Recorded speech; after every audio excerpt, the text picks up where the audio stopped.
ဖိုးကအမေကိုဒူးကောင်းနဲ့ဒူးယိုတီခွဲခိုင်းပြီးအဲ့ရမဝင်ခင်လော်လီပေါ့ကိုတန့်စင်အောင်ရှာနဲ့လျက်ခိုင်းတတ်တယ်ညတိုင်းပေါ့အဲ့ဒါတွေအကုန်တင်ယူပြီးတဲ့နောက်အဖိုးကအမေကိုဝါဒီမျက်စီခေါ်သွားပြီးငကားမင်းကိုယ်တိုင်စီလက်လွှဲပေးလိုက်တယ်အမေကသူကိုယ်တိုင်ငကားမင်းသမီးဖြစ်လာတော့မယ်လို့ထင်ခဲ့ပေမဲ့ငကားမင်းကဒေါသထွက်ပြီးထောင်ထဲပစ်ထည့်လိုက်တယ်ပြီးတော့ကလေးမွေးတဲ့အချိန်မှာသူ့ရဲ့စွမ်းအားကိုနှစ်တရာတိုးဖို့အတွက်က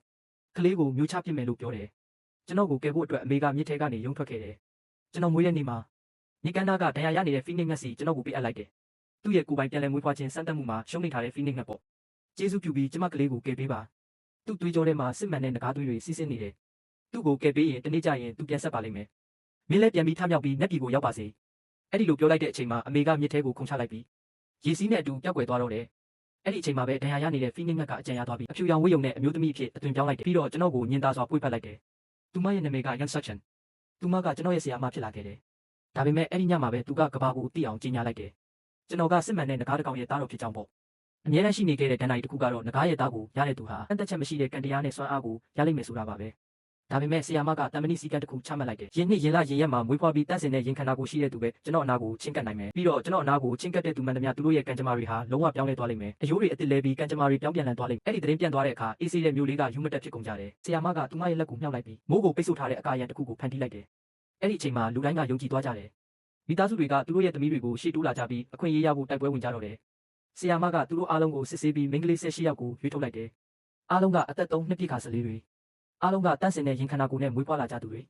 သူတို့ရဲ့ရင်စွမ်းအင်ကကျွန်တော်ရဲ့စွမ်းအားနဲ့လုံးဝကိုက်ညီတယ်ဆရာမကကျွန်တော်လက်ချောင်းကိုဖောက်ပြီးကျွန်တော်ရဲ့ငကားသွေးကိုတစ်စိတ်ခတ်နှိပ်လိုက်တယ်မိန်းကလေး18ယောက်လုံးကိုသွေးသစ္စာနဲ့ချီနှောင်လိုက်တယ်အဲ့ဒီညမှာသူတို့ကိုကျွန်တော်ကိုစောင့်ကြပ်ခိုင်းလိုက်တယ်တကယ်လဲကောင်းကင်ကြီးကယူသွတ်သွားတယ်လို့ပဲငကားမင်းကကျွန်တော်ပေါက်ကြားသွားတဲ့ငကားရဲ့လျှို့ဝှက်ချက်ကိုခြေရခံမိသွားတယ်ဒါပေမဲ့မိန်းကလေး18ယောက်ရဲ့ကံကြမ္မာစွမ်းအင်ကကျွန်တော်ကိုကာကွယ်ပေးထားလို့တညလုံးပါတီးကိုက်မှုမှမရှိဘဲလွတ်မြောက်ခဲ့တယ်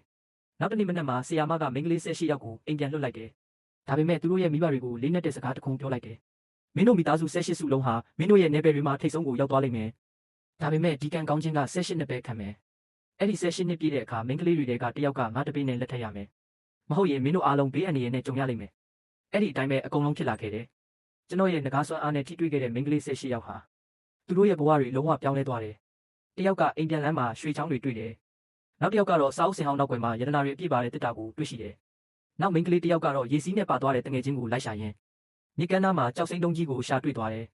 သူ့မိသားစုတစ်ခုလုံးတညာရဲနဲ့ချမ်းသာသွားတယ်ဒါကြောင့်ပဲဆရာမကကျွန်တော်ကိုတင်းကျပ်ထားခဲ့တာပါမိန်းကလေး18ယောက်လုံးကအလှည့်ကျစောင့်ကြပ်ပြီးမှသာကျွန်တော်18နှစ်ထိရှင်တန်နိုင်မှာမို့လို့ပ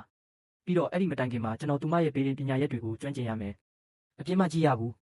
အဲ့ဒါတည်းမကပဲကျွန်တော်ကမိန်းကလေးတစ်ယောက်ရဲ့အိမ်မှာတစ်နှစ်စီနေရမယ်တစ်နှစ်ပြည့်ရင်နောက်တစ်အိမ်ပြောင်းရမယ်ဒါနဲ့ကျွန်တော်ကဆရာမကိုမေးလိုက်တယ်ဘာလို့သူများအိမ်မှာနေရမှာလဲကျွန်တော်တို့တူတူပဲမနေနိုင်ဘူးလားသူမရဲ့အိမ်ကောင်မိုးအောက်မှာပဲရင်မင်းကလေးရဲ့ကံကြမ္မာစွမ်းအင်ကမင်းနဲ့ပေါင်းဆက်နိုင်မှာပြီးတော့မင်းရဲ့ငကားစွမ်းအားကိုကျွေးမွေးဖို့ကမ္ဘာစွမ်းအင်ကိုဆွဲယူနိုင်မှာမင်းသားငါနဲ့နေရင်ငကားမင်းကမင်းကိုအရင်ကတည်းကရှာတွေ့သွားလိမ့်မယ်မင်း18နှစ်ပြည့်တဲ့အခါမင်းလက်ထက်ချင်တဲ့မိန်းကလေးတစ်ယောက်ကိုရွေးနိုင်တယ်ဒါဆိုသူတို့ရဲ့ကောင်းချီးမင်္ဂလာကိုသူတို့ကိုယ်တိုင်ဖျက်တောက်လိုက်တာပဲအဲ့ဒီအချိန်မှာဆရာမရဲ့မျက်နှာကအယမ်းတည်ကြည်သွားတယ်ပြီးတော့နောက်ဆုံးမိန့်ကိုပေးတယ်မင်း18နှစ်မပြည့်ခင်ထိမျက်မမြင်တစ်ယောက်လိုဟန်ဆောင်ထားချွင်းချက်မရှိဘူးငကားစွမ်းအားနည်းနည်းလေးတောင်မပေါက်ကြားစေနဲ့ငကားမင်းလာရင်တောင်မှမင်းကမျက်မမြင်ဟန်ဆောင်ပြီးလွတ်အောင်ရှောင်ရမယ်အဲ့ဒါမင်းရဲ့တခုတည်းသောရှင်တန်နိုင်မဲ့နီလန်းပဲသူမကကျွန်တော်မျက်နှာပေါ်ကိုအမဲရောင်တွေကမျက်မှန်ကိုတက်ပေးလိုက်တယ်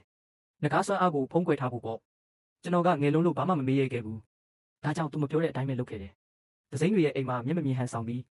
နှစ်တကူတိုင်းမိသားစုအသစ်စီပြောင်းနေခဲ့တယ်ဘလို့ပဲဖြစ်ဖြစ်ငကားမင်းရဲ့လက်ကနေအချိန်တိုင်းလွတ်မြောက်ခဲ့တယ်ဒါပေမဲ့ကျွန်တော်ကြီးလာပြီးအရာအလုံးကိုပြန်တွေးကြည့်တော့အဲ့ဒီနှစ်တွေအားလုံးကိုကျွန်တော်ဘယ်တော့မှမေ့မှာမဟုတ်ဘူးကျွန်တော်9နှစ်အရွယ်မှာ9ယောက်မြောက်မိန်းကလေးအိမ်မှာနေခဲ့ရတာပေါ့သူက12နှစ်ချောတယ်သူ့မိသားစုကလည်းချမ်းသာတယ်ဒါပေမဲ့သူကကျွန်တော်ကိုအမိုက်တစ်ခုလိုပဲမြင်တယ်ကျွန်တော်ချော်လဲအောင်ခြေထောက်နားမှာရေးရေးတွေပတ်တတ်တယ်ဒါမှမဟုတ်ကျွန်တော်ရဲ့တုပ်ကိုဖျောက်ထားတတ်တယ်ကျွန်တော်အယူတယောက်လိုနေရလဲနေတာကိုကြည့်ပြီးပြောနေတာပေါ့ပြီးတော့ညတိုင်းသူမရဲ့ခြေထောက်ကိုစေးကြောခိုင်းတယ်ရေကနည်းနည်းလေးတောင်မမှန်ရင်ကျွန်တော်ကိုဆဲဆိုတော့တာပဲတခါတော့ကမိဖို့ကိုအချိန်မီမတွေ့လို့သူကရေပုံးကိုကန်ချလိုက်တယ်ညစ်ပတ်နေတဲ့ခြေဆေးရည်တွေနဲ့ဆူရွှဲသွားပြီးဟင်းလင်းပြင်မှာမိနစ်30လောက်တူးထောက်ခိုင်းထားတယ်အဲ့ဒီကဆိုးကြီးနောက်ဆုံးတော့ထွက်သွားပြီဒီညတော့အားလုံးအတွက်အရက်ဝယ်တိုက်မယ်သူကပါတီပွဲလိုမျိုးအရန်ပျော်နေတဲ့တရက်ကွက်လုံးတိအောင်လုပ်နေတယ်သူကျွန်တော်ကိုဘယ်လောက်တောင်မုန်းတယ်လဲဆိုတာပေါ့ကျွန်တော်ဆရာမစီကိုငိုပြီးပြေးသွားခဲ့တယ်